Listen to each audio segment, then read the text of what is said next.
Hey guys, Palsteron here, and today let's talk about the updates to my old League starters, namely the Explosive Arrow Ballista Elementalist, the Hexblast Mind Saboteur, and the Toxic Rain Ballista Pathfinder. Now, if you guys don't know, my old guides, instead of putting you through another 30-minute guide with slight changes every single league, I'd rather have them up over on maxroll.gg. Basically have them up as written guides. Now, if you guys didn't see yet, we have a big revamp in store this league. We had our huge written guides and got a lot of feedback about having to have several tabs open and stuff like that. So we kind of did away with that, and we now have this build tool, and we do it with these tabs. The overview tab is the first one, where basically you can see everything about the build. If you've never played it before, this is how you know what's happening. The build info page is just there to give you the basic info. Unfortunately, there has to be some kind of a wall of text somewhere. Then we have the leveling section, which is basically there to progress you through the act. And one really nice thing about this section is you have this level slider right here, and both your gems, your ascendancy, and your passive tree adjust with the slider. And on the right side, you have some useful tips and tricks that you can hide as well if you don't want them. After you're level 70 though, you're capped out, and then you go to the progression tab. And this is basically what used to be the milestone section. There's basically stuff that you can tick, and you can say, oh, I had this, I got decent rare gear, I got my sockets in order, I got my tabby, and so forth. So you can sort of do it like a minigame, which is pretty damn cool. All the info is here for the progression. And whenever you tick certain milestones, then you will also see on the right side here, we have a gem slider, and then we have the gear that updates in real time. So for example, let's say you got a Daedian Dawn, you tick it, all of a sudden it's in the gearbox. Pretty cool stuff. Our devs definitely went ham on this one. Then we have an FAQ section. Basically, all the most asked questions are going to be answered in here. And then a little leak tab. Obviously, it's hard to know what's going to happen before the leak, but just to keep you a little bit in the loop. Yeah, all links to those guides will be linked down below in the description. But let's start with the updates. First up, the EA Ballista. Now, what are the patch notes in store for us? No Ignite nerfs. Very nice. But actually a buff. So Explosive Arrow got a new quality. You guys know before, I actually told you to not get any quality, just get a 21-0, because if you get the increased duration from the quality, that means that your delay is even bigger, which is just not very fun. With the new quality, you get a total of +2 maximum arrows. Is that good? Well, if you have the attack speed to back it up, hell yeah, it is good. So yeah, you lose this quality now, which is pretty rough for champion because you have to make up this 20% chance to ignite. But if you're champion, for example, you're going to be fine, right? You also get this buff, so that is quite nice. So you get +1 stages. That's very cool, but we have to adjust our attack speed to get to those stages, which is why I adjusted the PoE a little bit to make this a little bit more friendly. It also will make the build feel a ton better. On top of that, what changed? Well, I think 2120s are going to be harder to get. Before, we only needed a 21-0. Now we need a 21-20, so that might be a little bit more expensive, especially because you can't flip skill gems anymore. So you will actually have to quality up all those explosive arrows that you level in your offhand, which is gonna make it harder to get a 21-20. I would still say that a 21-0 is better than a 20-20 personally, because chances are if you don't have that currency anyways, you're probably not going to have the attack speed to actually get to 22 fuses. And with that said, we lost enchants, which isn't that big of a deal. Actually, it kind of is, because you could have compensated a little bit with the attack speed on the helmet, but it's gone. In terms of alternate gems that we lose, there isn't really much, and boot enchants were just a little bit of movement speed. Updated PoE is in the Maxroll guide, but I'll also link it down in the description. And now let's talk about the Toxic Rain Ballista Pathfinder. There has been some very small adjustments because of some of the things that changed.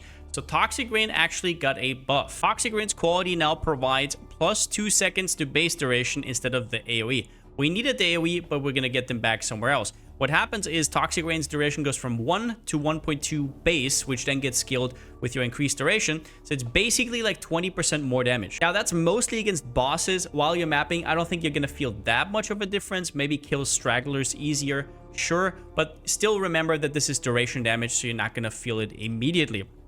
Still a very strong buff. Now, for this, however, we have to now get percentage area of effect. Before, I said you can get it either on gloves or an amulet. Now you have to get it on both. It's a veil modifier, and you just have to get them on both. They're both prefixes, very cheap crafts to get.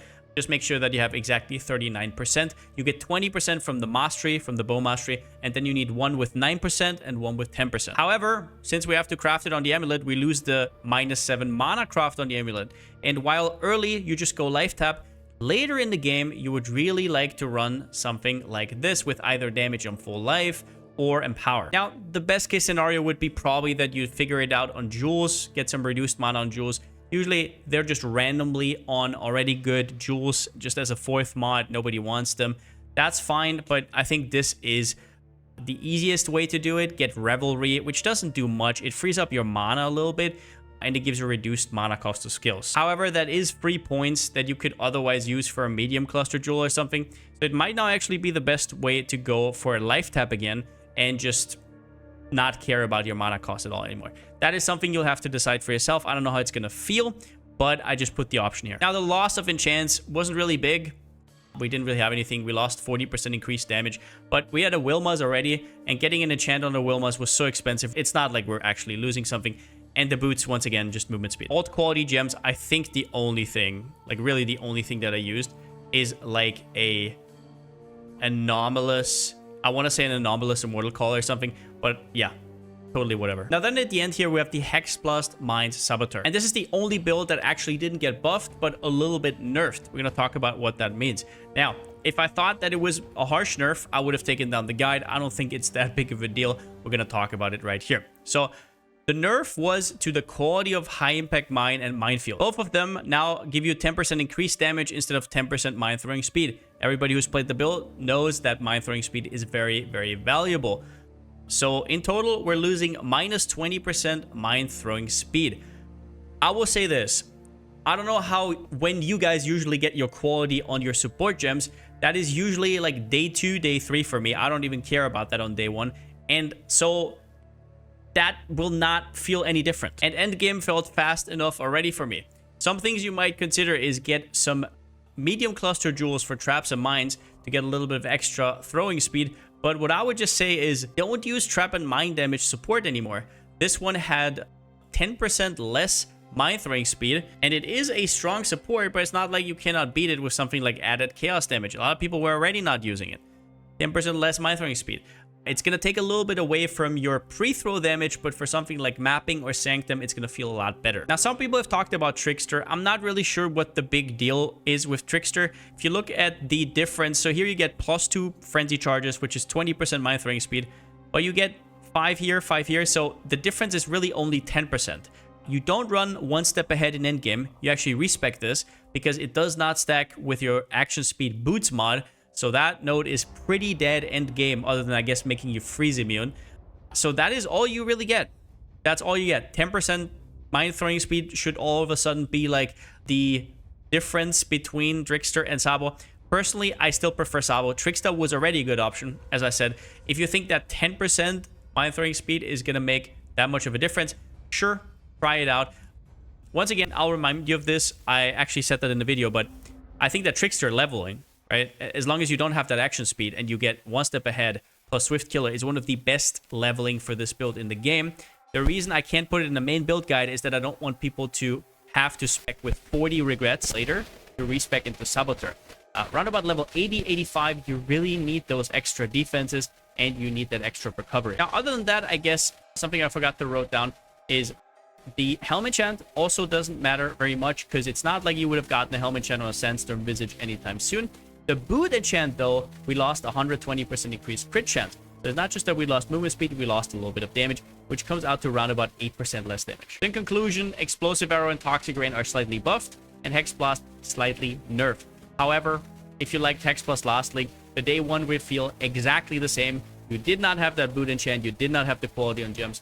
So if you like that already, you're gonna like it again. And if you think, oh, but I'm gonna lose them in endgame, well, guess what? This endgame here, I don't even know what's going to be in here. But once you have these charms, the build is going to be probably way better than last league anyways. But that's all I got to say for this video. Once again, all the links will be down in the description. Everything that you need. And yeah, whether you play one of my builds, maybe my new build, whatever you want, somebody else's build, your own build, have fun on League Start. Hope you have a good one. And since I still don't have a slogan, see you next time.